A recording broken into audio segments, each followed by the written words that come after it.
आज की भागदौड़ भरी जिंदगी में क्या आप भी अक्सर ऐसा महसूस करते हैं कि आपका मन एक पल भी शांत नहीं रहता, या तो वो अतीत की बातों में उलझा रहता है। काश मैंने ऐसा किया होता, वो कितना अच्छा समय था, उसने मेरे साथ ऐसा क्यों किया, या फिर भविष्य की चिंताओं में डूबा रहता है।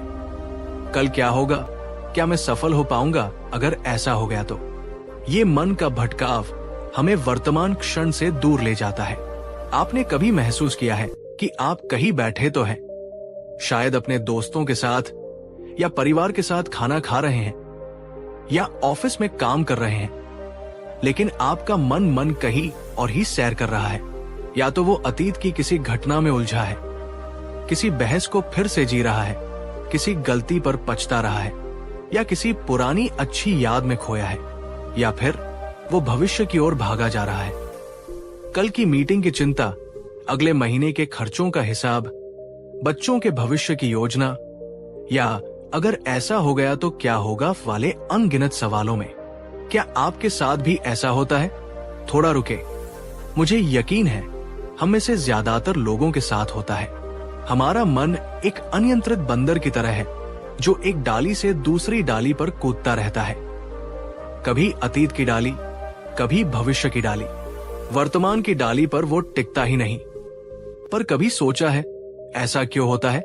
क्यों हमारा मन इस क्षण में, जहां जीवन वास्तव में घटित हो रहा है, वहां रहने से कतराता है?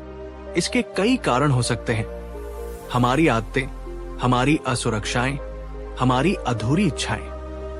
हम सोचते हैं कि अतीत से सीखकर या भविष्य की योजना बनाकर हम ज्यादा सुरक्षित या खुश रहेंगे। लेकिन बुद्ध हमें एक अलग दृष्टिकोण देते हैं। बुद्ध कहते हैं कि हमारा अधिकांश दुख इसी मानसिक भटकाव से पैदा होता है। जब हम अतीत में होते हैं तो हम अक्सर पछतावे, क्रोध या उदासी महसूस करते हैं। जब हम भविष्य में होते हैं तो हम चिंता, भय और तनाव महसूस करते हैं। दोनों ही स्थितियों में हम उस क्षण को खो देते हैं जो वास्तव में हमारे पास है। ये क्षण, वर्तमान क्षण। तो वर्तमान में जीने का अर्थ क्या है? क्या इसका मतलब है कि हम भविष्य की योजना बनाना छोड़ दें या अतीत से सीखना बंद कर दें? बिल्कुल नहीं। बुद्ध का मार्ग अतिवाद का नहीं, संतुलन का है। वर्तमान में जीने का अर्थ है अपनी चेतना को, अपनी जागरूकता को इस क्षण में जो हो रहा है उस पर केंद्रित करना। चाहे आप खाना खा रहे हो तो बस खाने के स्वाद, उसकी गंध, उसके स्पर्श पर ध्यान दें। अगर आप चल रहे हो तो अपने कदमों की आहट, पैरों के नीचे जमीन का एहसास, आसपास की हवा को महसूस करें। अगर आप किसी से बात कर रहे हो तो पूरी तरह से उनकी बातों को सुने, न कि अपने मन में जवाब तैयार करते रहें या कहीं और खोए रहें। चलिए इसे एक कहानी से समझते हैं। एक समय की बात है, एक युवक था जिसका नाम था अर्जुन। अर्जुन बहुत होनहार था, महत्वाकांक्षी था, लेकिन उसके मन में हमेशा एक बेचैनी रहती थी। वो हमेशा भविष्य की चिंता में डूबा रहता था। क्या मुझे अच्छी नौकरी मिलेगी? क्या मैं सफल हो पाऊंगा? क्या मुझे सही जीवन साथी मिलेगा? अगर मेरे माता पिता बीमार पड़ गए तो क्या होगा? ये सवाल दिन रात उसके दिमाग में घूमते रहते थे। इस चिंता के कारण वो कभी भी वर्तमान का आनंद नहीं ले पाता था। दोस्तों के साथ बैठकर भी वो कहीं और खोया रहता। अच्छा खाना खाते हुए भी उसे स्वाद का पता नहीं चलता। प्रकृति की सुंदरता उसे दिखाई नहीं देती थी। उसकी नींद भी अक्सर उचट जाती थी। वो शारीरिक रूप से तो मौजूद होता था, पर मानसिक रूप से हमेशा भविष्य की किसी काल्पनिक दुनिया में जी रहा होता था। और ये काल्पनिक दुनिया अक्सर डरावनी होती थी। उसकी ये हालत देखकर उसके परिवार वाले भी परेशान थे। एक दिन उसके एक मित्र ने उसे एक बूढ़े बौद्ध भिक्षु के बारे में बताया जो पास के मठ में रहते थे और अपनी शांति और ज्ञान के लिए जाने जाते थे। अर्जुन हिचकिचाते हुए उस भिक्षु के पास गया। अर्जुन ने भिक्षु को अपनी सारी चिंताएं बताई। उसने बताया कि कैसे वो भविष्य के डर से हर पल अशांत रहता है। भिक्षु ने शांति से उसकी पूरी बात सुनी, फिर मुस्कुराकर बोले, बेटा अर्जुन, तुम उस मछली की तरह हो जो पानी में रहते हुए भी प्यासी है। अर्जुन हैरान हुआ। मैं समझा नहीं गुरुजी। भिक्षु ने कहा, जीवन तुम्हारे चारों ओर इसी क्षण में बह रहा है। खुशी, शांति, सब कुछ यही मौजूद है। लेकिन तुम्हारा मन या तो बीते हुए कल के सूखे पत्तों को इकट्ठा कर रहा है या आने वाले कल के अनिश्चित बादलों को देखकर डर रहा है। तुम उस नदी को देख ही नहीं पा रहे हो जो अभी तुम्हारे सामने बह रही है। पर मैं भविष्य की चिंता कैसे न करूं? वही तो मेरा आने वाला कल तय करेगा, अर्जुन ने तर्क दिया। भिक्षु ने समझाया, भविष्य की योजना बनाना गलत नहीं है अर्जुन, लेकिन भविष्य की चिंता में डूबकर वर्तमान को खो देना बुद्धिमानी नहीं। तुम्हारा भविष्य तुम्हारे आज के कर्मों से ही बनेगा। और कर्म तुम कब कर सकते हो? सिर्फ इसी क्षण में। अगर तुम इस क्षण में पूरी तरह उपस्थित हो, अपना काम पूरी चेतना और लगन से कर रहे हो, तो भविष्य अपने आप संवर जाएगा। चिंता करने से भविष्य नहीं सुधरता, बल्कि तुम्हारा वर्तमान जरूर खराब हो जाता है। भिक्षु ने अर्जुन को एक सरल अभ्यास सिखाया। उन्होंने कहा, दिन में बस कुछ मिनट निकालकर शांत बैठो। अपनी आती जाती सांस पर ध्यान दो। जब मन भटके, और वो भटकेगा ही, तो उसे धीरे से बिना डांटे वापस अपनी सांस पर ले आओ। जब तुम चलो तो सिर्फ चलो, जब तुम खाओ तो सिर्फ खाओ। अपने हर काम को पूरी जागरूकता से करने की कोशिश करो। अर्जुन को यह सब थोड़ा अजीब लगा, लेकिन उसने प्रयास करने का फैसला किया। शुरुआत में बहुत मुश्किल हुई। उसका मन बार बार भटक जाता था। कभी पुरानी बातें याद आती, कभी भविष्य की चिंता सताती, लेकिन वो भिक्षु की बात याद करके धीरे से अपने मन को वापस सांस पर या अपने वर्तमान काम पर लाता रहा। धीरे धीरे हफ्तों और महीनों के अभ्यास के बाद अर्जुन ने अपने अंदर एक बदलाव महसूस करना शुरू किया। उसका मन थोड़ा शांत रहने लगा था। वो अब दोस्तों की बातें ज्यादा ध्यान से सुन पाता था। खाने का स्वाद उसे बेहतर लगने लगा था। सुबह की धूप, चिड़ियों की चहचहाट, जो चीजें पहले उसे दिखाई सुनाई नहीं देती थी, अब वो उन्हें महसूस करने लगा था। भविष्य की चिंताएं पूरी तरह खत्म तो नहीं हुई, लेकिन अब वे उस पर हावी नहीं होती थी। उसने समझ लिया था कि असली जीवन और असली शांति वर्तमान क्षण में ही है। तो अर्जुन की कहानी हमें क्या सिखाती है? यही कि वर्तमान में जीना एक कला है, एक साधना है, जिसे अभ्यास से सीखा जा सकता है। अब सवाल उठता है, हम ये कैसे करें? क्या इसके लिए हमें किसी मठ में जाना होगा? नहीं, आप इसे अपनी रोजमर्रा की जिंदगी में शामिल कर सकते हैं। हमारी सांस हमेशा हमारे साथ होती है, हमेशा वर्तमान क्षण में। जब भी आपको लगे कि मन बहुत भटक रहा है या आप तनाव महसूस कर रहे हैं, तो बस कुछ पल रुककर अपनी सांस पर ध्यान दें। महसूस करें कि हवा कैसे नाक से अंदर जा रही है, फेफड़ों को भर रही है और फिर धीरे धीरे बाहर आ रही है। 5 गहरी सांसें भी आपको वर्तमान में वापस लाने में मदद कर सकती है। अपने रोज के छोटे छोटे कामों को पूरी चेतना से करें। जैसे जब आप सुबह ब्रश कर रहे हो, तो सिर्फ ब्रश करने पर ध्यान दें। ब्रश के रेशों का दांतों पर स्पर्श, पेस्ट का स्वाद, पानी की ठंडक। जब आप चाय या कॉफी पी रहे हो, तो उसके रंग, उसकी गंध, उसकी गर्माहट, उसके हर घूंट के स्वाद पर ध्यान दें। जब आप चल रहे हो, तो अपने कदमों पर, अपने शरीर की गति पर ध्यान दें। अब मैं आपसे पूछना चाहता हूं, क्या आपने कभी माइंडफुलनेस या वर्तमान में रहने का अभ्यास करने की कोशिश की है? आपका अनुभव कैसा रहा? नीचे कमेंट सेक्शन में जरूर बताएं। आपके अनुभव दूसरों को भी प्रेरित कर सकते हैं। और हाँ, अगर आपको ये बातें कहीं न कहीं अपने जीवन से जुड़ती हुई महसूस हो रही है, अगर आपको लग रहा है कि ये जानकारी आपके या किसी और के काम आ सकती है, तो इस वीडियो को लाइक जरूर करें और इसे अपने दोस्तों और परिवार के साथ शेयर करें। आपके लाइक और शेयर हमें इस तरह की और सामग्री आप तक पहुंचाने के लिए प्रोत्साहित करते हैं। जीवन न तो अतीत के पछतावों में है, न ही भविष्य की चिंताओं में।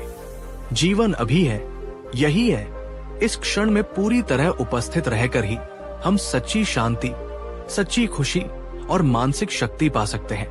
बुद्ध का ये पहला सूत्र वर्तमान में जियो मानसिक शक्ति के मार्ग की नींव है। पिछले एपिसोड में हमने बात की थी गौतम बुद्ध के पहले और बेहद महत्वपूर्ण सूत्र की, वर्तमान में जियो। हमने समझा था कि कैसे हमारा मन अक्सर अतीत के पछतावों या भविष्य की चिंताओं में भटकता रहता है और कैसे हम सजगता और सांस पर ध्यान केंद्रित करके इस क्षण में वापस लौट सकते हैं जहां सच्ची शांति और जीवन मौजूद है। उम्मीद है आपने उस सरल अभ्यास को अपनी दिनचर्या में शामिल करने की कोशिश की होगी। आज हम बुद्ध की शिक्षाओं में थोड़ा और गहरा उतरेंगे। हमने ये तो जान लिया कि मन का भटकना हमें अशांत करता है, लेकिन सवाल ये उठता है कि ये मन भटकता ही क्यों है? इसके पीछे की मूल वजह क्या है? बुद्ध ने गहन ध्यान और आत्मनिरीक्षण के बाद हमारे दुखों के मूल कारण का पता लगाया और उनका निदान एकदम स्पष्ट था, जिसे उन्होंने अपने 4 आर्य सत्यों में प्रस्तुत किया है। दुख का कारण है वह है तृष्णा, यानी इच्छा, वासना, आसक्ति या कहें एक अनबुझ प्यास। हाँ, आपने सही सुना। बुद्ध के अनुसार हमारे जीवन के अधिकांश मानसिक और भावनात्मक दुखों की जड़ हमारी अपनी इच्छाएं हैं। अब आप सोच रहे होंगे, इच्छा करना तो स्वाभाविक है, क्या इच्छा करना गलत है? क्या हमें कुछ भी नहीं चाहना चाहिए? ये एक बहुत ही जायज सवाल है। क्या आपके मन में भी यही सवाल आ रहा है? नीचे कमेंट करके बताइएगा कि इच्छा ही दुख का मूल है। सुनकर आपके मन में पहला विचार क्या आया? चलिए इसे थोड़ा विस्तार से समझते हैं। जब बुद्ध तृष्णा की बात करते हैं तो उनका मतलब सिर्फ चीजों को पाने की सामान्य इच्छा से नहीं है। उनका इशारा उस गहरी, बेचैन करने वाली चाहत की ओर है, उस चिपकने की प्रवृत्ति की ओर है जो हमें कभी संतुष्ट नहीं होने देती। ये है इंद्रिय सुखों की प्यास। अच्छा खाना, आरामदायक जीवन, मनोरंजन, प्रशंसा सुनना, सुंदर दिखना, कामुक सुख, इन सब की तीव्र चाहत। हम इन सुखों के पीछे भागते हैं और जब वे मिलते हैं तो हम उनसे चिपक जाते हैं, डरते हैं कि कहीं वे चले न जाएं। और जब वे नहीं मिलते या चले जाते हैं तो हम दुखी होते हैं, निराश होते हैं, क्रोधित होते हैं। सोचिए, कितनी बार हम सिर्फ स्वाद के लिए ज्यादा खा लेते हैं या आराम के लिए जरूरी काम टाल देते हैं। ये काम तृष्णा का ही प्रभाव है। भव तृष्णा ये है होने की प्यास, अस्तित्व बनाए रखने की, कुछ बनने की चाहत, सफल होने की इच्छा, शक्तिशाली बनने की इच्छा, प्रसिद्ध होने की इच्छा, हमेशा जीवित रहने की इच्छा या एक खास तरह की पहचान बनाए रखने की इच्छा। मैं एक सफल व्यवसायी बनूं, लोग मुझे बुद्धिमान समझे, मेरा नाम हमेशा याद रखा जाए। ये सब भवतृष्णा है। इसके पीछे अक्सर अहंकार और असुरक्षा छिपी होती है। हम लगातार कुछ बनने की कोशिश में लगे रहते हैं और कभी भी जो है उसमें संतुष्ट नहीं हो पाते। विभवतृष्णा ये थोड़ी जटिल लग सकती है, पर यह है न होने की प्यास, विनाश की इच्छा या अप्रिय चीजों से छुटकारा पाने की तीव्र चाहत, जैसे दर्द से तुरंत मुक्ति पाने की इच्छा, किसी मुश्किल स्थिति से भाग जाने की इच्छा, किसी ऐसे व्यक्ति से छुटकारा पाने की इच्छा जिसे हम पसंद नहीं करते, या यहाँ तक कि अपनी असफलताओं या अपनी वर्तमान स्थिति के विनाश की इच्छा। कभी कभी ये आत्मविनाश के विचारों तक भी ले जा सकती है। ये मूल रूप से दुख और असंतोष से बचने की तीव्र प्रतिक्रिया है। तो ये 3 तरह की तृष्णाएं, इंद्रिय सुखों की, बने रहने की और छुटकारा पाने की, हमारे मन में लगातार एक अंतहीन दौड़ पैदा करती है। हम एक इच्छा पूरी करते हैं, क्षण भर का सुख मिलता है, लेकिन तुरंत कोई नई इच्छा सिर उठा लेती है, या फिर इच्छा पूरी नहीं होती तो निराशा और दुख घेर लेते हैं। अगर कुछ अच्छा मिल गया तो उसे खोने का डर सताने लगता है। ये एक ऐसा चक्र है जो हमें कभी स्थायी शांति और संतोष का अनुभव नहीं करने देता। क्या आप अपनी जिंदगी में इस चक्र को पहचान पा रहे हैं? सोचिए अपनी किसी तीव्र इच्छा के बारे में। क्या उसके पूरा होने से आपको स्थायी खुशी मिली, या कुछ समय बाद आप फिर किसी और चीज के पीछे भागने लगे? इसे और स्पष्ट करने के लिए आइए राजकुमार सिद्धार्थ की कहानी पर चलते हैं, जो बाद में गौतम बुद्ध बने। सिद्धार्थ का जन्म एक राजमहल में हुआ था। उनके पिता राजा शुद्धोदन ने उन्हें दुनिया के दुखों से बचाने के लिए हर संभव प्रयास किया। उनके पास अपार धन दौलत थी, सुंदर महल थे, हर तरह के ऐशो आराम, स्वादिष्ट भोजन, संगीत, नृत्य, सुंदर पत्नियां, यानी हर वो चीज थी जिसकी कोई कामना कर सकता है। उनकी हर इच्छा पूरी की जाती थी, हर इंद्रिय सुख उनकी पहुंच में था। उन्हें भविष्य का राजा बनना था। उनका एक गौरवशाली अस्तित्व निश्चित था। लेकिन क्या वे संतुष्ट थे? क्या वे पूर्ण रूप से सुखी थे? नहीं। एक दिन जब वे महल से बाहर निकले तो उन्होंने पहली बार जीवन की कठोर सच्चाइयों को देखा। उन्होंने एक बूढ़े व्यक्ति को देखा, झुकी हुई कमर, झुर्रियों भरा चेहरा। फिर उन्होंने एक बीमार व्यक्ति को देखा, दर्द से कराहता हुआ। फिर उन्होंने एक मृत शरीर देखा जिसे लोग श्मशान ले जा रहे थे। और अंत में उन्होंने एक शांत, निर्विकार सन्यासी को देखा। इन दृश्यों ने राजकुमार सिद्धार्थ को झकझोर दिया। उन्हें एहसास हुआ कि बुढ़ापा, बीमारी और मृत्यु जीवन की सच्चाई है जिनसे कोई नहीं बच सकता। उन्हें समझ आया कि बाहरी सुख, पद, प्रतिष्ठा ये सब क्षण भंगुर है।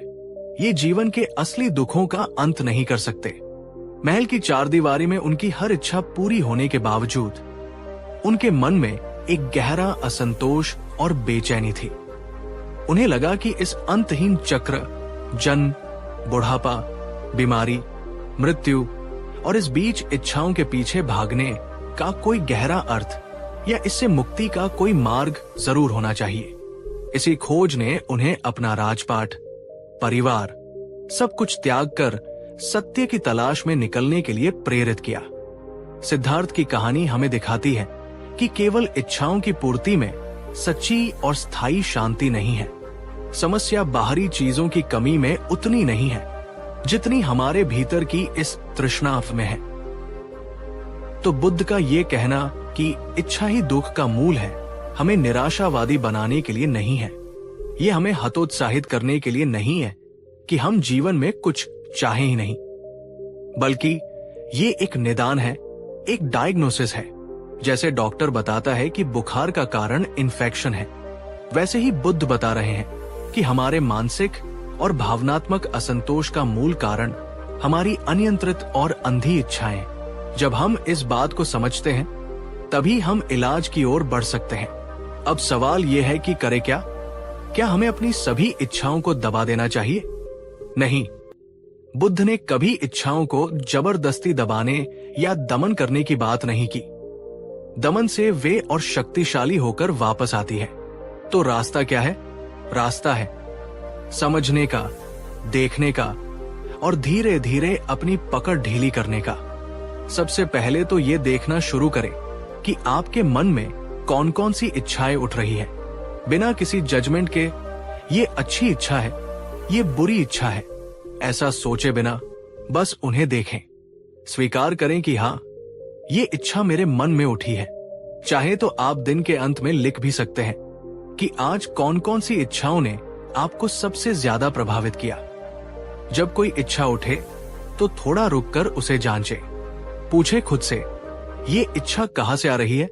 क्या ये सच में मेरी जरूरत है, या समाज, विज्ञापन या दूसरों को देखकर पैदा हुई है?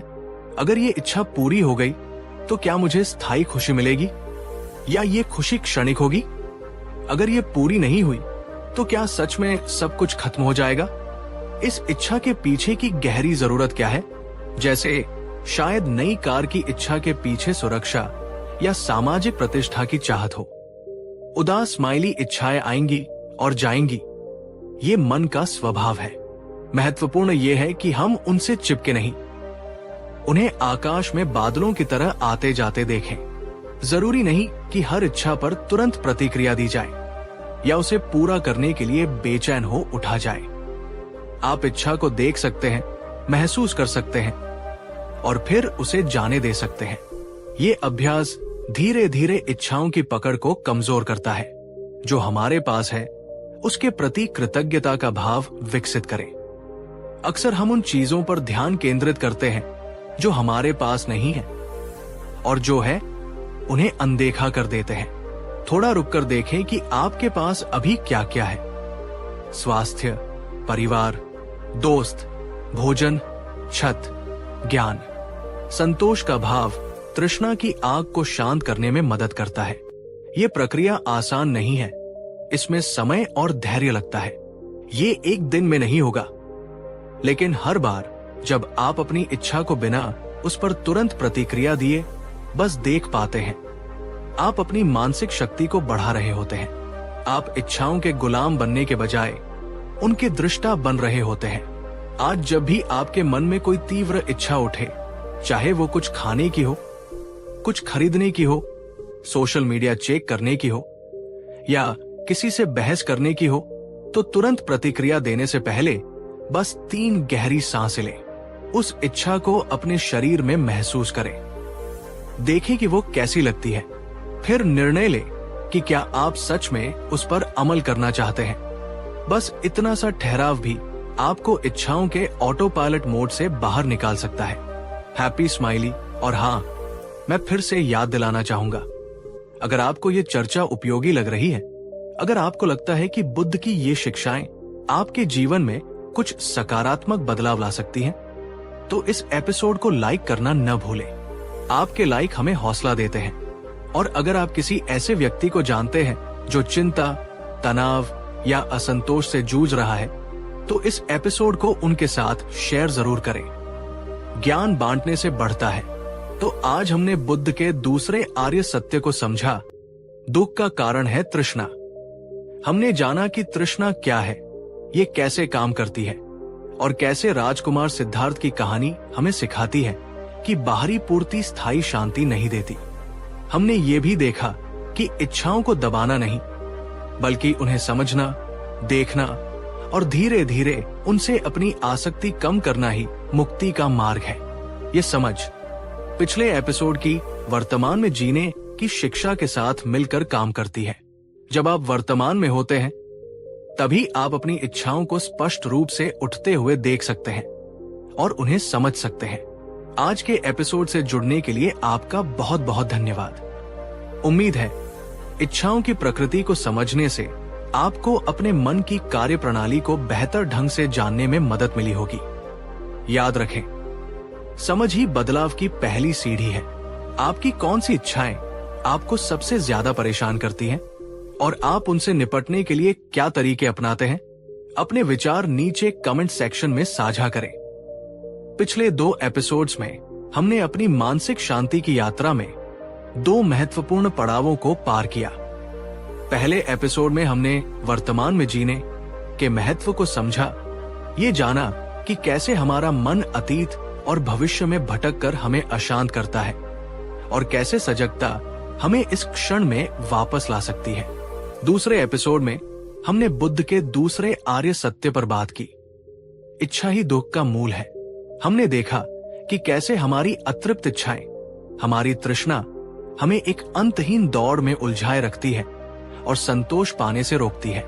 अब जब हमने ये समझ लिया है कि हमें वर्तमान में रहना है और अपनी इच्छाओं की प्रकृति को जानना है, तो एक और गहरा सवाल उठता है। हमारे मन में जो लगातार चलता रहता है, वो विचारों का अंतहीन प्रवाह, उसका क्या करें?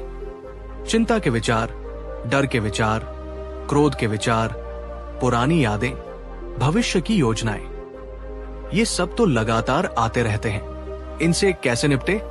आज हम इसी पर बात करेंगे। बुद्ध का एक और शक्तिशाली सूत्र जो हमें सिखाता है कि इन विचारों के साथ कैसे व्यवहार करें। विचारों को देखो, पकड़ो मत। सोचिए, जब आपके मन में कोई विचार आता है, खासकर कोई नकारात्मक विचार, तो आप आमतौर पर क्या करते हैं? जैसे मान लीजिए विचार आया, मुझसे ये काम नहीं हो पाएगा, मैं असफल हो जाऊंगा। या उसने मेरे बारे में जरूर कुछ बुरा सोचा होगा, या मैं कभी खुश नहीं रह पाऊंगा। क्या होता है जब ऐसे विचार आते हैं? अक्सर हम तुरंत उन पर यकीन कर लेते हैं। हम उस विचार के साथ बह जाते हैं, उसे अपनी पहचान बना लेते हैं। मैं असफल हो जाऊंगा का विचार आते ही हम सच में असफलता महसूस करने लगते हैं। किसी ने बुरा सोचा होगा का विचार हमें घंटों परेशान कर सकता है। हम उस व्यक्ति से नाराज हो सकते हैं बिना ये जाने की सच्चाई क्या है। क्या आपके साथ भी ऐसा होता है कि कोई एक नकारात्मक विचार आपके पूरे मूड को, आपके पूरे दिन को खराब कर देता है? थोड़ा रुके। यही है विचारों के साथ तादात्म्य स्थापित करना, यानी विचार को मैं मान लेना, उसे अपनी सच्चाई मान लेना। और बुद्ध कहते हैं कि यही तादात्म्य, विचारों से ये चिपकाव हमारे अधिकांश मानसिक दुखों का कारण है। हम विचारों को घटनाओं के रूप में नहीं देख पाते, हम उन्हें ठोस वास्तविकता समझ बैठते हैं और फिर उन पर प्रतिक्रिया करते हैं। चिंता, भय, क्रोध, उदासी, हम विचारों के एक जाल में फंस जाते हैं जो हमें वर्तमान क्षण से दूर ले जाता है और हमारी ऊर्जा सोख लेता है। तो इसका समाधान क्या है? क्या हम सोचना बंद कर दें? नहीं, सोचना बंद करना न तो संभव है और न ही जरूरी। मन का काम है सोचना, जैसे फेफड़ों का काम है सांस लेना। विचार तो आएंगे ही। बुद्ध का मार्ग विचारों को रोकने का नहीं, बल्कि उनके साथ अपने संबंध को बदलने का है। और ये संबंध कैसे बदला जाए? देखकर, बिना पकड़े। कल्पना कीजिए कि आप एक नदी के किनारे शांति से बैठे हैं। नदी में पानी बह रहा है, उसमें पत्ते, टहनियां, कभी कभी कूड़ा भी बहकर आ रहा है। आप बस किनारे पर बैठे उसे देख रहे हैं। आप नदी में कूदकर हर पत्ते को पकड़ने की कोशिश नहीं करते, न ही हर कूड़े को देखकर दुखी होते हैं। आप बस जानते हैं कि ये नदी का स्वभाव है, इसमें चीजें आएंगी और बह जाएंगी। बुद्ध कहते हैं, अपने मन को इसी तरह देखो। मन एक नदी की तरह है और विचार उसमें बहते हुए पत्तों और टहनियों की तरह है। अच्छे विचार, बुरे विचार, उपयोगी विचार, व्यर्थ विचार, सब आएंगे और चले जाएंगे। आपको बस किनारे पर बैठकर एक साक्षी की तरह उन्हें देखना है, बिना उनसे उलझे, बिना उन्हें पकड़े, बिना उन पर कोई लेबल लगाए। ये अच्छा है, ये बुरा है, बिना उन्हें बदलने की कोशिश किए। जैसे ही कोई विचार उठे, आप मन ही मन उसे पहचान सकते हैं। जैसे चिंता का विचार, याद, योजना या बस सोच, और फिर उसे जाने दे। अगर मन उस विचार में उलझ जाए, तो जैसे ही आपको याद आए, बिना खुद को कोसे, वापस अपनी सांस पर या अपने साक्षी भाव पर लौट आए। इसका उद्देश्य विचारों से लड़ना नहीं है, नहीं उन्हें दबाना है, नहीं केवल अच्छे विचारों को पकड़कर रखना है। उद्देश्य है विचारों की अनित्य प्रकृति को समझना। हर विचार आता है, कुछ क्षण रुकता है और चला जाता है। अगर हम उसे पकड़कर न रखें तो जब हम ये अनुभव करते हैं, तो विचारों की शक्ति हमारे ऊपर कम होने लगती है। चलिए इसे एक और कहानी से समझते हैं। माया नाम की एक महिला थी। माया बहुत संवेदनशील और बुद्धिमान थी, लेकिन वो अपने नकारात्मक विचारों से बहुत परेशान रहती थी। उसके मन में अक्सर ऐसे विचार आते थे, मैं किसी काम की नहीं हूं, कोई मुझसे प्यार नहीं करता, मेरी जिंदगी में कभी कुछ अच्छा नहीं होगा।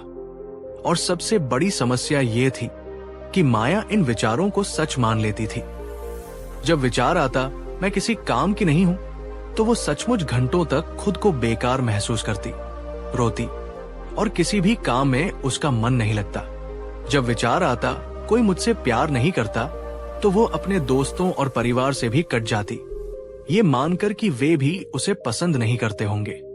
उसका जीवन इन विचारों के कारण दुख, भय और अकेलेपन से भर गया था। उसने मनोचिकित्सक से भी मदद ली, दवाइयां भी खाई, लेकिन विचारों का ये हमला रुकता नहीं था। एक दिन उसे एक ध्यान शिविर में जाने का अवसर मिला, जहां विपश्यना सिखाई जाती थी। शुरुआत में उसे बहुत कठिनाई हुई। जब वो आंखें बंद करके बैठती तो विचारों का जैसे तूफान आ जाता। वही पुराने नकारात्मक विचार उसे घेर लेते। वो बेचैन हो उठती। लेकिन शिविर के शिक्षक ने उसे बार बार यही सिखाया, इन विचारों से लड़ो मत, इन्हें देखो, ये तुम्हारे मन के मेहमान हैं, इन्हें आने दो और जाने दो। तुम ये विचार नहीं हो, तुम इन विचारों को देखने वाली चेतना हो। धीरे धीरे बहुत अभ्यास के बाद माया ने ये करना सीखा। जब विचार आता मैं किसी काम की नहीं हूं, तो अब वो उसमें बह नहीं जाती थी। वो रुककर देखती, अच्छा ये मैं किसी काम की नहीं हूं वाला विचार फिर से आया है। वो देखती कि ये विचार मन में कैसा महसूस होता है, शरीर में क्या संवेदनाएं पैदा करता है। वो उसे बस देखती रहती, बिना उससे सहमत हुए, बिना उसे सच माने। और उसने पाया कि जब वो ऐसा करती तो विचार कुछ देर रहकर बादल की तरह अपने आप छंट जाता था। उसे एहसास हुआ कि विचार सिर्फ विचार है, वे स्थायी सत्य नहीं है, वो बेकार नहीं है, बल्कि उसके मन में बेकार होने का विचार आता है। ये एक बहुत बड़ा बदलाव था। धीरे धीरे इस अभ्यास से माया की अपने विचारों पर पकड़ ढीली होती गई।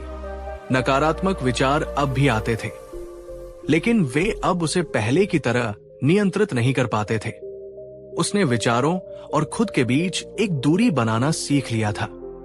वो अब जानती थी कि वो आकाश की तरह है और विचार बादलों की तरह है, आते जाते रहते हैं, पर आकाश हमेशा वही रहता है। इस समझ ने उसे अपार शांति और स्वतंत्रता दी। हैप्पी स्माइली माया की कहानी हमें दिखाती है कि विचारों को सिर्फ देखने का अभ्यास कितना मुक्तिदायक हो सकता है। ये आसान नहीं है, खासकर जब भावनाएं तीव्र हों, लेकिन ये सीखा जा सकता है। आप इसे अपनी रोजमर्रा की जिंदगी में कैसे ला सकते हैं?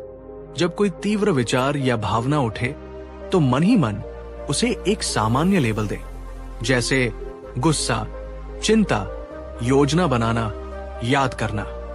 यह आपको उस विचार से थोड़ी दूरी बनाने में मदद करता है। कल्पना करें कि आपके विचार आपके मन के घर में आने जाने वाले मेहमान हैं। कुछ मेहमान सुखद होते हैं, कुछ अप्रिय। आपको हर मेहमान से चिपकने या हर अप्रिय मेहमान से लड़ने की जरूरत नहीं है, बस उन्हें आने दे और जाने दे। जब कोई तीव्र विचार आता है तो ध्यान दे कि आपके शरीर में क्या हो रहा है। क्या कहीं तनाव है? क्या सांस तेज चल रही है? विचारों में उलझने के बजाय अपनी शारीरिक संवेदनाओं पर ध्यान केंद्रित करना आपको वर्तमान में वापस ला सकता है। ये एक कौशल है जिसे विकसित करने में समय लगता है। मन बार बार विचारों में उलझेगा। बस जब भी याद आए, अभ्यास पर वापस लौट आए। खुद पर दया रखें। हैप्पी स्माइली अब आपसे एक सवाल, आपके मन में कौन से ऐसे विचार हैं जो बार बार आते हैं और आपको परेशान करते हैं? क्या आपने कभी उन्हें सिर्फ देखने की कोशिश की है? अपना अनुभव नीचे कमेंट्स में साझा करें। और हाँ दोस्तों, अगर आपको लगता है कि ये जानकारी आपके या किसी जानने वाले के काम आ सकती है, तो प्लीज इस एपिसोड को लाइक और शेयर जरूर करें। आपके प्रोत्साहन से ही हम ये काम जारी रख पाते हैं। तो आज हमने सीखा कि विचार हमारे दुख का कारण तभी बनते हैं जब हम उनसे चिपक जाते हैं, उन्हें अपनी पहचान बना लेते हैं। बुद्ध का मार्ग हमें सिखाता है कि हम विचारों के दृष्टा बने, साक्षी बने, उन्हें आकाश में बादलों की तरह आते जाते देखें, बिना उनसे उलझे। ये अभ्यास हमें मानसिक स्पष्टता, भावनात्मक स्थिरता और गहरी शांति प्रदान करता है। ये हमारी मानसिक शक्ति को बढ़ाने का एक अचूक तरीका है। आज हमारे साथ जुड़ने के लिए आपका बहुत बहुत शुक्रिया। उम्मीद है विचारों को देखने और न पकड़ने का ये सूत्र आपके लिए उपयोगी साबित होगा। इसे अभ्यास में लाने का प्रयास करें, धैर्य रखें और देखें कि आपके अनुभव में क्या बदलाव आता है। क्या आप इस अभ्यास को आजमाएंगे? हमें कमेंट्स में बताएं। आज हम अपनी आंतरिक यात्रा को थोड़ा बाहर की ओर मोड़ेंगे, लेकिन गहराई से ये हमारी आंतरिक शक्ति से ही जुड़ा है। आज हम बात करेंगे गौतम बुद्ध की एक और हृदय स्पर्शी और शक्तिशाली शिक्षा की।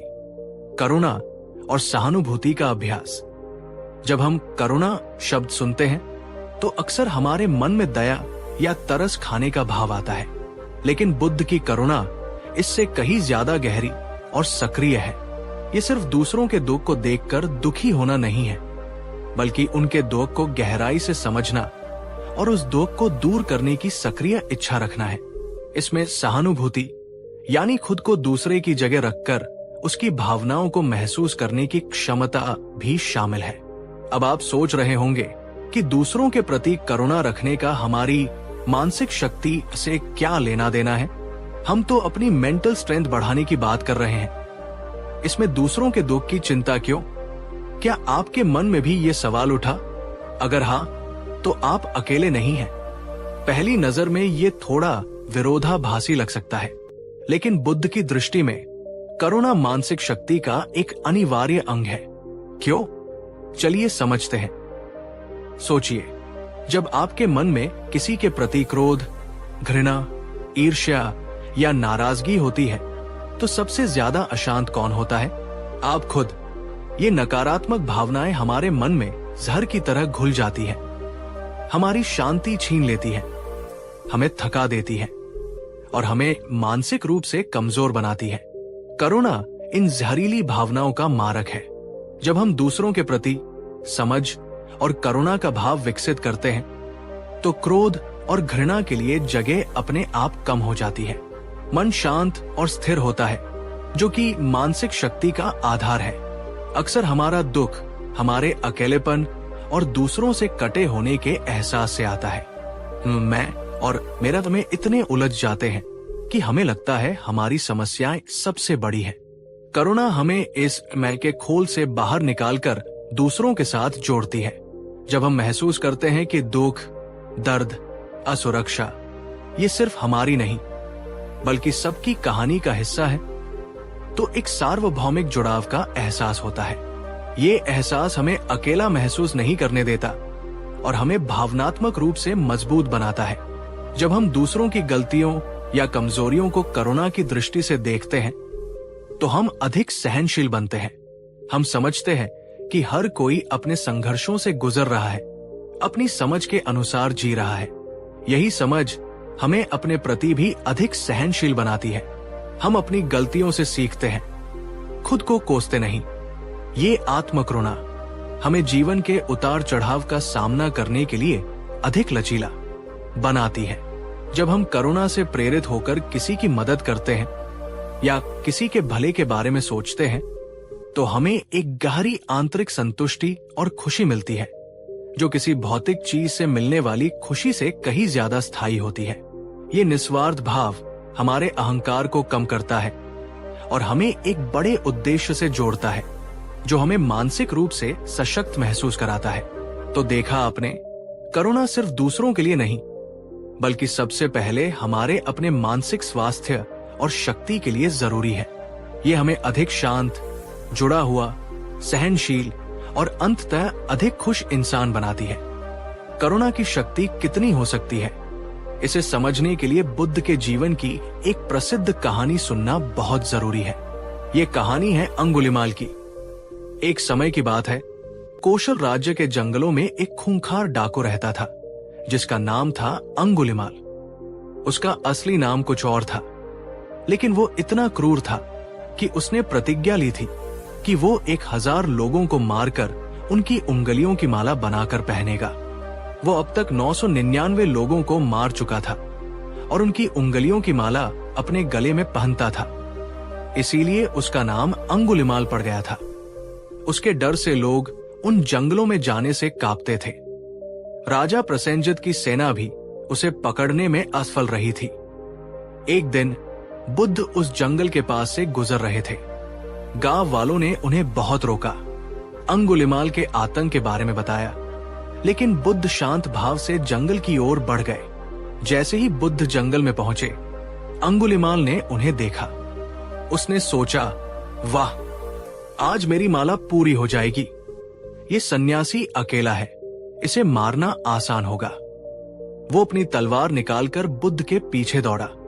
वो पूरी ताकत से दौड़ रहा था, लेकिन उसे आश्चर्य हुआ कि वो शांत गति से चल रहे बुद्ध तक पहुंच ही नहीं पा रहा था। थककर उसने चिल्लाया, रुको सन्यासी, रुको। बुद्ध रुक गए, पीछे मुड़े और अत्यंत शांत और करुणा भरी दृष्टि से अंगुलिमाल को देखकर बोले, मैं तो रुका हुआ हूं। अंगुलिमाल, तुम कब रुकोगे? अंगुलिमाल हैरान रह गया। आज तक किसी ने उससे इस तरह बात नहीं की थी। सब उससे डरते थे, कांपते थे, लेकिन ये सन्यासी, इसकी आंखों में न डर था न घृणा, केवल शांति और गहरी करुणा थी।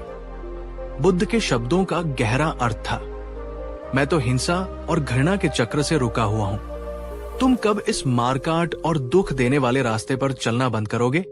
बुद्ध की उस शांत उपस्थिति, उनकी निर्भयता और उनकी आंखों में झलकती असीम करुणा ने अंगुलिमाल के पत्थर दिल को पिघला दिया। उसे पहली बार अपने किए पर ग्लानि महसूस हुई। उसे अपने जीवन की व्यर्थता का बोध हुआ। वो बुद्ध के चरणों में गिर पड़ा, अपनी तलवार फेंक दी और क्षमा याचना करने लगा। बुद्ध ने उसे न केवल क्षमा किया, बल्कि उसे संघ में शामिल कर लिया, उसे भिक्षु बना दिया। वही अंगुलिमाल जो कल तक आतंक का पर्याय था, अब बुद्ध की करुणा से बदलकर एक शांत, ज्ञानी भिक्षु बन गया और उसने अरहत पद प्राप्त किया। कि ये कहानी हमें क्या सिखाती है? ये सिखाती है कि करुणा में कितनी शक्ति है। ये न केवल दूसरों को बदल सकती है, बल्कि सबसे पहले हमें खुद को नकारात्मकता के बंधनों से मुक्त करती है। बुद्ध अगर अंगुलिमाल से डरते या घृणा करते तो शायद वे भी उसके शिकार बन जाते, लेकिन उनकी अविचल करुणा ने हिंसा पर विजय प्राप्त की। तो हम अपने दैनिक जीवन में करुणा का अभ्यास कैसे करें? मेट्टा भावना एक तरीका है, लेकिन इसके अलावा भी बहुत कुछ है। जब कोई आपसे बात कर रहा हो, खासकर अपनी किसी समस्या के बारे में, तो उसे सच में सुने। अपना फोन या अन्य ध्यान भटकाने वाली चीजें दूर रखें। उसे बीच में टोके बिना उसकी भावनाओं को समझने की कोशिश करें। कभी कभी किसी को बस ध्यान से सुन लेना भी करुणा का एक बड़ा कार्य होता है। किसी के बारे में तुरंत निर्णय लेने या आलोचना करने से पहले रुककर सोचें कि वो ऐसा क्यों कर रहा होगा, उसकी क्या मजबूरियां हो सकती है, उसका क्या अनुभव रहा होगा। ये अभ्यास हमें अधिक सहानुभूतिपूर्ण बनाता है। किसी के लिए दरवाजा खोल देना, किसी सहकर्मी की मदद कर देना, किसी अजनबी को देखकर मुस्कुरा देना, किसी जरूरतमंद को छोटा सा दान देना।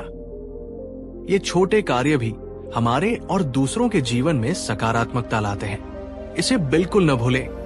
जब आपसे कोई गलती हो जाए या आप किसी चीज में असफल हो, तो खुद को कोसने के बजाय अपने प्रति दयालु बने। सोचें कि आप अपने किसी प्रिय मित्र से इस स्थिति में क्या कहते। वही नरमी और समझ अपने प्रति भी रखें। अपनी तकलीफों को स्वीकार करें, उन्हें कम आके नहीं। अब मैं आपसे पूछना चाहता हूं, क्या आपके जीवन में कोई ऐसा अनुभव रहा है जहां करुणा ने किसी मुश्किल स्थिति को बदल दिया हो? या क्या आपको दूसरों के प्रति करुणा दिखाना ज्यादा आसान लगता है या खुद के प्रति? अपने अनुभव और विचार नीचे कमेंट सेक्शन में जरूर साझा करें। हमें आपके अनुभवों से सीखने में खुशी होगी। और हाँ दोस्तों, अगर बुद्ध की करुणा की ये शिक्षा आपके दिल को छू गई हो और आपको लगता है कि ये दुनिया को और हमारी अपनी आंतरिक दुनिया को एक बेहतर जगह बना सकती है, तो इस एपिसोड को लाइक करना और अपने प्रियजनों के साथ शेयर करना न भूलें। आपका एक शेयर भी किसी के जीवन में करुणा का बीज बो सकता है। याद रखें, करुणा की शुरुआत स्वयं से होती है। जब हम अपने प्रति दयालु होते हैं, तभी हम सच्ची करुणा दूसरों तक फैला सकते हैं। आज हमारे साथ इस करुणापूर्ण यात्रा पर चलने के लिए आपका बहुत बहुत धन्यवाद। कोशिश करें कि आज आप कम से कम एक छोटा सा करुणा का कार्य करें, चाहे वो अपने लिए हो या किसी और के लिए। आप आज कौन सा करुणा का कार्य करने का इरादा रखते हैं? कमेंट में बताएं। आज हम एक ऐसे विषय पर बात करने जा रहे हैं जो शायद हम सबके जीवन से बहुत गहराई से जुड़ा है, लेकिन अक्सर हमें बहुत मुश्किल लगता है। ये विषय है क्षमा। बुद्ध का एक और शक्तिशाली सूत्र जो हमें मानसिक बंधनों से मुक्त कर सकता है। क्षमा, स्वयं को मुक्त करने के लिए क्षमा करें। क्षमा या माफ कर देना, ये शब्द सुनते ही हमारे मन में क्या आता है? शायद किसी ऐसे व्यक्ति की याद जिसने हमें बहुत दुख पहुंचाया हो, हमें धोखा दिया हो या हमारा अपमान किया हो। और शायद तुरंत ये ख्याल भी आता हो, उसे कैसे माफ कर दूं? उसने जो किया वो गलत था। या माफ करने का मतलब है कि मैं कमजोर हूं। या अगर मैंने माफ कर दिया तो इसका मतलब है कि जो हुआ वो ठीक था। क्या आपके मन में भी क्षमा को लेकर ऐसे ही कुछ विचार या दुविधाएं हैं? क्या आपको भी किसी को माफ करना बहुत मुश्किल लगता है? नीचे कमेंट्स में बताइएगा कि क्षमा शब्द आपके लिए क्या मायने रखता है। ये सच है कि क्षमा करना आसान नहीं होता, खासकर जब चोट गहरी हो। लेकिन बुद्ध की शिक्षा हमें क्षमा को एक अलग नजरिए से देखने में मदद करती है। बुद्ध के अनुसार क्षमा दूसरे व्यक्ति पर किया गया कोई एहसान नहीं है, बल्कि ये खुद को दिया गया एक अनमोल उपहार है। ये अपने मन को अतीत के बोझ से, कड़वाहट से, क्रोध और घृणा के जहर से मुक्त करने का एक तरीका है। चलिए समझते हैं क्षमा क्यों जरूरी है। जब हम किसी को माफ नहीं करते, जब हम अपने मन में किसी के प्रति क्रोध, नाराजगी या बदले की भावना पाले रखते हैं, तो क्या होता है? वो घटना, वो चोट बार बार हमारे मन में घूमती रहती है। हम उस व्यक्ति के बारे में सोचते रहते हैं, उसने क्या कहा, क्या किया, उसे क्या कहना चाहिए था, क्या करना चाहिए था। हम मानसिक रूप से उसी अतीत के पल में फंसे रह जाते हैं, जबकि जीवन आगे बढ़ चुका होता है। क्रोध, घृणा, नाराजगी, ये बहुत भारी भावनाएं हैं। इन्हें मन में सहेज कर रखना वैसा ही है जैसे जलते हुए कोयले को हाथ में पकड़ कर रखना, इस उम्मीद में कि आप उसे किसी और पर फेंकेंगे। लेकिन जलता कौन है? सबसे पहले आप खुद। ये बोझ हमारी मानसिक ऊर्जा सोख लेता है, हमें थका देता है, हमारी शांति छीन लेता है। लंबे समय तक क्रोध और तनाव पालने से हमारे शरीर पर भी नकारात्मक असर पड़ता है। ब्लड प्रेशर बढ़ सकता है, हृदय रोग का खतरा बढ़ सकता है, हमारी रोग प्रतिरोधक क्षमता कमजोर हो सकती है, नींद खराब हो सकती है। मन और शरीर जुड़े हुए हैं। जब हम मन में कड़वाहट रखते हैं तो उसका असर हमारे वर्तमान रिश्तों पर भी पड़ता है। हम ज्यादा चिड़चिड़े हो सकते हैं, दूसरों पर आसानी से भरोसा नहीं कर पाते या अपनी नाराजगी किसी और पर निकाल सकते हैं। तो क्षमा न करना, उस चोट या गुस्से को पकड़े रखना, असल में हमें ही सबसे ज्यादा नुकसान पहुंचाता है। हम खुद को ही दुख के एक अदृश्य पिंजरे में कैद कर लेते हैं। यहाँ ये समझना बहुत जरूरी है कि क्षमा का मतलब क्या नहीं है। क्षमा का मतलब ये नहीं कि जो हुआ उसे सही ठहराया जाए। अगर किसी ने आपके साथ गलत किया है तो वो गलत ही है। क्षमा उस गलत कार्य को स्वीकृति देना नहीं है। क्षमा का मतलब ये नहीं कि आप भूल जाएं। चोट की याद रह सकती है, लेकिन क्षमा उस याद से जुड़े दर्द और क्रोध को कम कर देती है। हमेशा संभव या जरूरी नहीं होता। आप सबक याद रख सकते हैं, लेकिन भावनात्मक बोझ उतार सकते हैं। क्षमा का मतलब ये नहीं कि आपको उस व्यक्ति से फिर से रिश्ता जोड़ना ही होगा, खासकर अगर वो रिश्ता आपके लिए हानिकारक है। क्षमा एक आंतरिक प्रक्रिया है। इसका बाहरी सुलह से हमेशा सीधा संबंध नहीं होता। आप किसी को मन ही मन माफ करके भी उससे दूरी बनाए रख सकते हैं। क्षमा का मतलब ये नहीं कि आप कमजोर हैं, बल्कि चोट लगने के बावजूद क्रोध और बदले की भावना से ऊपर उठकर क्षमा करने के लिए बहुत अधिक आंतरिक शक्ति और साहस की आवश्यकता होती है। ये कमजोरी नहीं, बल्कि आत्मनियंत्रण और मानसिक परिपक्वता की निशानी है। तो असल में क्षमा क्या है? क्षमा उस दर्द, क्रोध और रिजेंटमेंट को जाने देने का एक सचेत निर्णय है जो हम उस चोट के कारण अपने अंदर ढो रहे हैं। ये उस व्यक्ति को उसके किए के बोझ से मुक्त करना उतना नहीं है जितना खुद को उस बोझ को ढोने से मुक्त करना है। ये अपने मन की शांति को वापस पाने का एक तरीका है।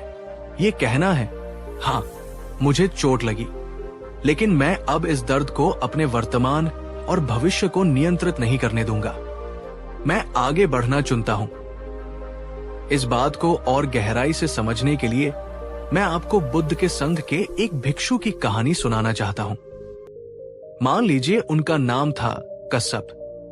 कश्यप एक बहुत ही समर्पित और ध्यानशील भिक्षु थे, लेकिन उनके मन में वर्षों से एक गहरी गांठ पड़ी हुई थी। भिक्षु बनने से पहले गृहस्थ जीवन में उनके एक बहुत करीबी मित्र ने उन्हें धोखा दिया था। उनकी सारी जमा पूंजी हड़प ली थी और उन्हें सड़क पर ला दिया था। इस विश्वासघात ने कश्यप को तोड़ दिया था और उनके मन में उस मित्र के प्रति तीव्र क्रोध और घृणा भर दी थी। भिक्षु बनने के बाद भी वो इस घटना को भुला नहीं पाए थे। ध्यान में बैठते तो अक्सर वही क्रोध और कड़वाहट के विचार उनके मन पर हावी हो जाते। वो उस मित्र की बातें, उसके चेहरे की कल्पना करते और मन ही मन उसे कोसते रहते। उनकी शांति भंग हो जाती, उनकी एकाग्रता टूट जाती। संघ के दूसरे भिक्षुओं के साथ भी उनका व्यवहार कभी कभी रूखा हो जाता, क्योंकि उनके अंदर की वो आग कहीं न कहीं बाहर निकल ही आती थी।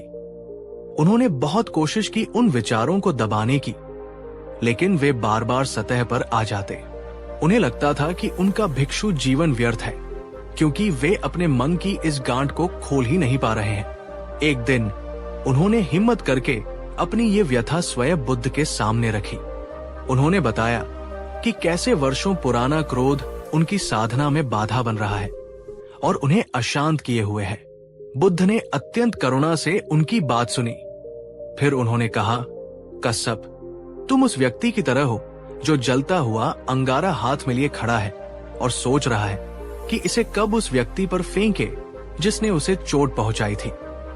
लेकिन कश्यप, जब तक तुम इसे फेंकोगे तब तक ये अंगारा किसे जला रहा है? कश्यप को बुद्ध के शब्दों की सच्चाई चुभ गई। उन्हें एहसास हुआ कि उनका मित्र तो शायद अपनी जिंदगी में आगे बढ़ चुका होगा। उसे पता भी नहीं होगा कि कश्यप आज भी उसके दिए जख्म को लेकर जल रहा है। ये क्रोध, ये घृणा सबसे ज्यादा नुकसान तो खुद कश्यप को ही पहुंचा रही थी। बुद्ध ने आगे समझाया, कश्यप, क्षमा उस व्यक्ति के लिए नहीं है जिसने तुम्हें चोट पहुंचाई। क्षमा तुम्हारे अपने लिए है। ये उस जलते हुए अंगारे को नीचे रख देने जैसा है। ये खुद को उस दर्द के बोझ से आजाद करने जैसा है। जब तक तुम उसे पकड़े रहोगे, तुम कभी शांत नहीं हो पाओगे, तुम कभी मुक्त नहीं हो पाओगे। बुद्ध ने कश्यप को सिखाया कि वे अपने मित्र के प्रति करुणा का भाव विकसित करने का प्रयास करें। ये सोचने की कोशिश करें कि शायद अज्ञानता, लोभ या किसी अपने दुख के कारण उसने ऐसा किया होगा। बुद्ध ने उन्हें याद दिलाया कि सभी प्राणी अपने कर्मों के फल भोगते हैं और क्रोध पालकर वे अपने लिए और नकारात्मक कर्म बना रहे हैं। उन्होंने कश्यप को मेट्टा भावना, मैत्री ध्यान का अभ्यास करने और विशेष रूप से उस मित्र के लिए जितना संभव हो मंगल कामना भेजने को कहा, इस इरादे से कि वो भी दुखों से मुक्त हो। ये प्रक्रिया कश्यप के लिए आसान नहीं थी। इसमें समय लगा, बहुत आंतरिक संघर्ष हुआ, लेकिन धीरे धीरे बुद्ध के मार्गदर्शन और अपने निरंतर अभ्यास से कश्यप के मन से क्रोध की पकड़ ढीली होने लगी। उन्होंने उस मित्र को उसके कर्मों पर छोड़ा और अपने मन को उस बोझ से मुक्त करने का निर्णय लिया। जिस दिन उन्होंने सच्चे मन से उस मित्र को क्षमा किया, उन्हें लगा जैसे उनके सीने पर रखा कोई भारी पत्थर हट गया हो। उनका मन हल्का हो गया, उनकी ध्यान साधना गहरी होने लगी और उनके चेहरे पर एक नई शांति और प्रसन्नता झलकने लगी। उन्हें समझ आया कि क्षमा करके उन्होंने किसी और को नहीं बल्कि खुद को ही मुक्त किया था। हैप्पी स्माइली कश्यप की कहानी हमें दिखाती है कि क्षमा एक शक्तिशाली उपचारक है। ये हमें अतीत की बेड़ियों से आजाद करती है और वर्तमान में पूरी तरह से जीने की अनुमति देती है। क्षमा सिर्फ दूसरों के लिए ही नहीं बल्कि स्वयं के लिए भी उतनी ही महत्वपूर्ण है। हम अक्सर अपनी गलतियों, अपनी असफलताओं या अपने द्वारा कही गई किसी बात के लिए खुद को दोषी मानते रहते हैं, खुद को कोसते रहते हैं। ये आत्मग्लानि भी एक भारी बोझ बन जाती है। क्या आप भी कभी अपनी किसी पुरानी गलती के लिए खुद को माफ नहीं कर पाए हैं? खुद को माफ करना सीखना भी उतना ही जरूरी है जितना दूसरों को माफ करना। इसका मतलब ये नहीं कि हम अपनी गलतियों से सीखे नहीं, बल्कि ये कि हम उन गलतियों के कारण खुद से नफरत करना या खुद को लगातार सजा देना बंद कर दें। हम इंसान हैं, गलतियां होती हैं। महत्वपूर्ण है कि हम उनसे सीखें, खुद के प्रति करुणा रखें और आगे बढ़ें। तो क्षमा का अभ्यास कैसे करें? ये एक प्रक्रिया है, कोई बटन नहीं जिसे दबाते ही सब ठीक हो जाए। इसमें समय और प्रयास लगता है। कुछ तरीके जो मदद कर सकते हैं: अपनी चोट, अपने गुस्से, अपनी निराशा को महसूस करें, उसे दबाएं नहीं। स्वीकार करें कि आपको तकलीफ हुई है। क्षमा करने का एक सचेत निर्णय लें। अपनी शांति और अपनी मुक्ति के लिए समझने की कोशिश करें। जरूरी नहीं सहमत हो सोचे कि उस व्यक्ति ने ऐसा क्यों किया होगा। क्या वह डरा हुआ था, अज्ञानी था, दुखी था? ये उसके कार्य को सही नहीं ठहराता, लेकिन थोड़ी समझ विकसित करने से क्रोध कम हो सकता है। मेट्टा भावना का अभ्यास करें, पहले अपने लिए, फिर दूसरों के लिए और अंततः उस व्यक्ति के लिए भी जिसने आपको चोट पहुंचाई, अगर संभव हो।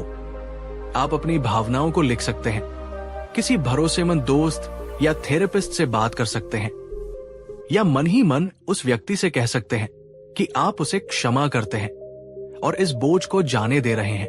क्षमा एक यात्रा है। हो सकता है आपको बार बार क्षमा करने का निर्णय लेना पड़े। खुद पर और प्रक्रिया पर भरोसा रखें। अब आपके लिए एक प्रश्न: क्या आपके जीवन में कोई ऐसा व्यक्ति या घटना है जिसे माफ करना आपके लिए एक चुनौती बना हुआ है?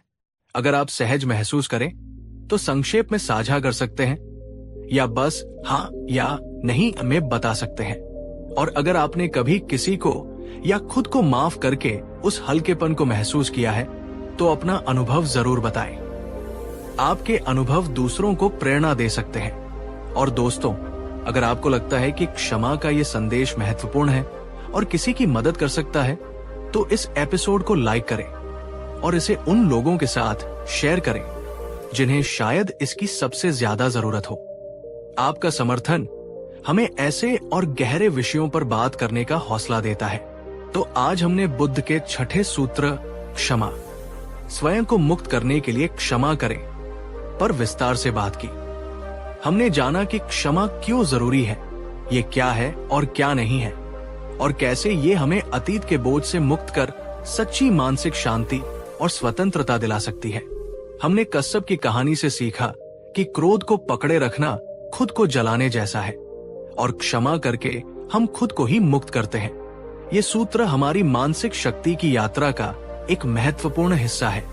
बिना क्षमा के हमारा मन अतीत की जंजीरों में जकड़ा रहता है और हम कभी पूरी तरह से वर्तमान में नहीं जी पाते, न ही भविष्य की ओर हल्के मन से बढ़ पाते हैं। आज क्षमा की इस महत्वपूर्ण चर्चा में शामिल होने के लिए आपका दिल से धन्यवाद। मैं आपको प्रोत्साहित करता हूं कि आप अपने जीवन में देखें कि कहीं कोई पुराना बोझ तो नहीं जिसे आप ढो रहे हैं, और क्या आप उसे क्षमा के जरिए हल्का करने का कदम उठा सकते हैं अपनी भलाई के लिए। क्या आप आज किसी छोटी सी नाराजगी को जाने देने का प्रयास करेंगे? कमेंट में हमें बताएं। आज हम अपनी यात्रा को एक और कदम आगे बढ़ाते हुए एक ऐसे सूत्र पर ध्यान केंद्रित करेंगे जो शायद बुद्ध की सभी शिक्षाओं का आधार है, जिस पर सच्ची मानसिक शक्ति और आत्म रूपांतरण की पूरी इमारत खड़ी होती है। ये सूत्र है स्वयं को जानो। ये सुनने में शायद बहुत सरल लगे। हाँ, मैं खुद को जानता हूं, मेरा नाम ये है, मैं ये काम करता हूं, मुझे ये पसंद है, वो नापसंद है। लेकिन बुद्ध जिस स्वयं को जानने की बात कर रहे हैं वो इस सतही जानकारी से कहीं ज्यादा गहरा है। ये अपने मन की गहराइयों में उतरना है, अपनी प्रवृत्तियों, अपनी कमजोरियों, अपनी शक्तियों, अपने पूर्वाग्रहों, अपने डर, अपनी आशाओं, इन सब को बिना किसी लागल पेट के ईमानदारी से जानना और समझना है। लेकिन होता क्या है, हम अक्सर अपना ज्यादातर समय और ऊर्जा बाहरी दुनिया पर केंद्रित रखते हैं। हम दूसरों को बदलने की कोशिश करते हैं, अपने पार्टनर को, अपने बच्चों को, अपने बॉस को, अपने दोस्तों को। हम समाज की बुराइयों पर घंटों बहस कर सकते हैं, सरकार की नीतियों की आलोचना कर सकते हैं, दुनिया की समस्याओं का विश्लेषण कर सकते हैं। हम दूसरों की गलतियां बहुत आसानी से देख लेते हैं, उन्हें सलाह देने में माहिर होते हैं। क्या आपने कभी खुद को ऐसा करते हुए पाया है? दूसरों को उपदेश देते हुए या उनकी कमियां निकालते हुए? थोड़ा रुके। इसमें कोई बुराई नहीं है कि हम दुनिया को बेहतर बनाना चाहते हैं, लेकिन समस्या तब खड़ी होती है जब हम बाहरी दुनिया को ठीक करने की कोशिश में इतने व्यस्त हो जाते हैं कि अपने भीतर झांकना ही भूल जाते हैं। हम ये नहीं देख पाते कि हमारी अपनी प्रतिक्रियाएं, हमारे अपने पूर्वाग्रह, हमारी अपनी अनसुलझी भावनाएं कैसे हमारी समस्याओं में योगदान दे रही है। हम दूसरों की आंख का तिनका तो देख लेते हैं, पर अपनी आंख का शहतीर हमें नजर नहीं आता। और जब तक हम खुद को नहीं जानेंगे, अपने मन के अंधेरे कोनों को नहीं टटोलेंगे, तब तक सच्ची और स्थायी शांति पाना या बाहरी दुनिया में भी सकारात्मक बदलाव लाना बहुत मुश्किल है, क्योंकि असली बदलाव हमेशा भीतर से शुरू होता है। तो स्वयं को जानना या आत्मज्ञान का वास्तविक अर्थ क्या है? ये सिर्फ अपनी पसंद नापसंद जानना नहीं है। ये है, जब कोई आपकी आलोचना करता है तो आप गुस्सा क्यों हो जाते हैं? जब कोई योजना विफल होती है तो आप निराश क्यों महसूस करते हैं? किन स्थितियों में आप डर जाते हैं या असुरक्षित महसूस करते हैं? अपनी भावनात्मक प्रतिक्रियाओं के पैटर्न और उनके पीछे के कारणों को समझना। हम सभी के मन में दुनिया को देखने के कुछ लेंस होते हैं, कुछ धारणाएं होती हैं जो हमारे अनुभवों, परवरिश और समाज से बनती है। इन धारणाओं को पहचानना, ये समझना कि वे हमेशा वस्तुनिष्ठ सत्य नहीं होती। अपनी शक्तियों और कमजोरियों का ईमानदार मूल्यांकन, हम किन चीजों में अच्छे हैं और कहां हमें सुधार की जरूरत है। अपनी कमजोरियों को स्वीकार करना बिना खुद को कमतर समझे। आपके लिए जीवन में वास्तव में क्या महत्वपूर्ण है? ईमानदारी, करुणा, सफलता, सुरक्षा। अपने मूल्यों को जानने से हमें निर्णय लेने और जीवन को दिशा देने में मदद मिलती है। अपने विचारों और भावनाओं के पैटर्न को देखना, कौन से विचार बार बार आते हैं, कौन सी भावनाएं हावी रहती हैं। क्या आप आशावादी हैं या निराशावादी? क्या आप ज्यादातर शांत रहते हैं या बेचैन? ये एक सतत प्रक्रिया है, एक गहरी खुदाई है अपने ही मन के भीतर। बुद्ध के लिए आत्मज्ञान इतना महत्वपूर्ण क्यों था? क्योंकि यही बदलाव की नींव है। जब तक आप जानेंगे ही नहीं कि समस्या कहाँ है, उसे ठीक कैसे करेंगे। अपनी नकारात्मक आदतों, अपनी दुखदायी प्रतिक्रियाओं को जानने के बाद ही आप उन्हें बदलने के लिए सचेत प्रयास कर सकते हैं। दुख के कारण को समझना। बुद्ध ने सिखाया कि हमारा दुख बाहरी परिस्थितियों से उतना नहीं आता जितना हमारी अपनी प्रतिक्रियाओं, हमारी आसक्तियों और घृणाओं से आता है। खुद को जानने से हम ये देख पाते हैं कि हम कैसे अनजाने में अपने लिए दुख पैदा करते हैं। आदतों के चक्र को तोड़ना। हम अक्सर अपनी पुरानी कंडीशनिंग के अनुसार ऑटो पायलट मोड में जीते हैं और प्रतिक्रिया करते हैं। आत्मज्ञान हमें इस ऑटो पायलट को बंद करने और सचेत चुनाव करने की क्षमता देता है। हम अपनी पुरानी विनाशकारी आदतों को पहचान कर उन्हें तोड़ सकते हैं। जब हम खुद को गहराई से जानते हैं तो हम समाज के दबाव या दूसरों की अपेक्षाओं के अनुसार जीने के बजाय अपने सच्चे स्वरूप के अनुसार जी सकते हैं। ये हमें अधिक संतुष्ट और प्रामाणिक बनाता है। सच्ची समझ या प्रज्ञा किताबों से नहीं, बल्कि अपने स्वयं के अनुभव और आत्मनिरीक्षण से आती है। खुद को जानने की प्रक्रिया ही हमें जीवन और मन की प्रकृति के बारे में गहरी अंतर्दृष्टि प्रदान करती है, जिसे बुद्ध ने प्रज्ञा कहा। इसी संदर्भ में बुद्ध का एक बहुत प्रसिद्ध और शक्तिशाली उपदेश है, अप दीपो भव। इसका अर्थ है स्वयं अपने दीपक बनो या स्वयं अपने प्रकाश बनो। ये उन्होंने अपने महापरिनिर्वाण मृत्यु से ठीक पहले अपने प्रिय शिष्य आनंद से कहा था। जब आनंद ने पूछा कि आपके जाने के बाद हम किसका मार्गदर्शन लेंगे, बुद्ध ने कहा, आनंद किसी बाहरी सत्ता पर, किसी गुरु पर या मुझ पर भी आंख बंद करके निर्भर मत रहो। अपनी शरण स्वयं बनो। सत्य की खोज अपने भीतर करो। अपने अनुभव, अपनी तर्क बुद्धि और अपनी सजगता को अपना मार्गदर्शक बनाओ। इसका मतलब ये नहीं था कि गुरुओं या शिक्षाओं का कोई महत्व नहीं है। बुद्ध ने स्वयं वर्षों तक शिक्षा दी, लेकिन उनका जोर इस बात पर था कि किसी भी शिक्षा को, चाहे वो कितनी भी महान क्यों न लगे, उसे अपनी कसौटी पर कसो। उसे अपने अनुभव से जांचो। सत्य को बाहर खोजने के बजाय अपने भीतर उसकी अनुभूति करो। अब दीपो भव हमें अपनी आंतरिक शक्ति और विवेक पर भरोसा करने के लिए प्रेरित करता है। ये हमें अपने जीवन और अपनी मुक्ति की जिम्मेदारी लेने के लिए कहता है। ये हमें अंधानुकरण से बचाता है और स्वतंत्र चिंतन और आत्मन्वेषण के लिए प्रोत्साहित करता है। चलिए इस आत्मज्ञान के महत्व को एक कहानी के माध्यम से समझते हैं। एक विद्वान था जिसका नाम था चंद्रकांत। चंद्रकांत ने अनेक शास्त्रों का अध्ययन किया था, बड़े बड़े गुरुओं से ज्ञान प्राप्त किया था। उसे धर्म, दर्शन, नीति सब पर लंबा चौड़ा भाषण देना आता था। वो अक्सर लोगों को उनकी गलतियों के लिए टोकता, समाज की बुराइयों पर चिंता व्यक्त करता और सबको सुधारने के उपदेश देता फिरता था। उसे लगता था कि वो बहुत ज्ञानी है और दुनिया को उसकी बहुत जरूरत है, लेकिन उसकी अपनी निजी जिंदगी में शांति नहीं थी। छोटी छोटी बातों पर उसे बहुत गुस्सा आ जाता था। अगर कोई उसकी बात नहीं मानता या उसकी आलोचना कर देता तो वो तिलमिला उठता, घंटों तक परेशान रहता। अगर उसकी कोई योजना सफल नहीं होती तो वो गहरी निराशा में डूब जाता। उसे लगता था कि सारी दुनिया उसके खिलाफ है। एक बार वो एक प्रसिद्ध ज़ेन गुरु के पास गया, अपनी विद्वत्ता का प्रदर्शन करने और शायद कुछ और ज्ञान अर्जित करने। उसने गुरु के सामने शास्त्रों के हवाले दिए, जटिल दार्शनिक सिद्धांतों की व्याख्या की और बताया कि कैसे दुनिया को सही रास्ते पर लाया जा सकता है। गुरु शांति से सुनते रहे।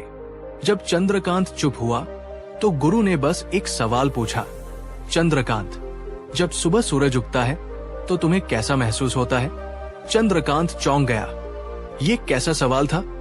उसने कहा, जी, अच्छा महसूस होता है, रोशनी होती है। गुरु ने फिर पूछा, और जब कोई तुम्हारी आलोचना करता है तब तुम्हारे भीतर क्या उगता है? चंद्रकांत इस सीधे सवाल से सक्का गया। वो ईमानदारी से जवाब देना चाहता था।